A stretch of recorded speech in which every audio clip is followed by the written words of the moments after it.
এজন্য আল্লাহ ডেকে বললেন, গোলাম শোনো শোনো, অন্যায় করেছো, জুলুম করেছো, নামাজ পড়নি, মিথ্যা বলেছো, যাই নামাজটা বিছিয়ে দাও, চোখের পানি ছেড়ে কাঁদতে থাকো, তোমার চোখের পানি চোখবে, নাকের ডগাবে, জমিনে পড়ার আগে যিনি ক্ষমা করে দেবেন, আওয়াজ করে বলুন তিনি কে?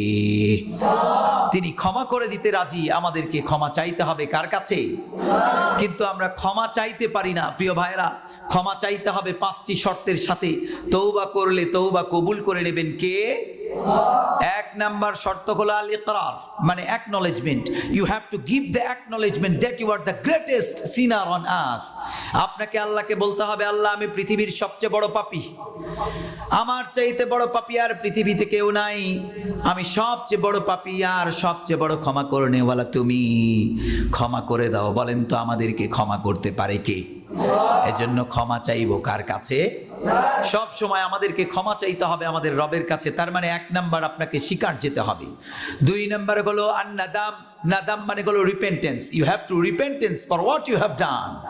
আপনাকে বলতে হবে, আল্লাহ আমি নিজের প্রতি জুলুম করেছি, অন্যায় করেছি, অবিচার করেছি, নিজের নফসের প্রতি জুলুম করেছি। এজন্য 5 ওয়াক্ত সালাতের পরে আমরা প্রতিনিয়ত পড়তে থাকি, আল্লাহুম্মা ইন্নী যালামতু নাফসি যুলমান কাসীরা ওয়া লা ইয়াগফিরুয যুনুবা ইল্লা আনতা ফাগফিরলি মাগফিরাতাম মিন ইনদিক ওয়ারহামনি ইন্নাকা আনতাল গফুরুর রহিম।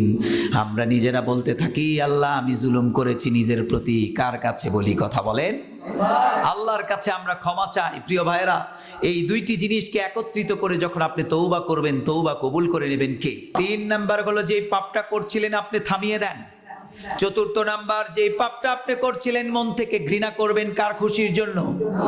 Two hate for what you have done. যে পাপ আপনি করছিলেন আপনি নিজেই মন থেকে ঘৃণা করবেন একজনের খুশির জন্য। চিৎকার মেরে বলেন তিনি কে?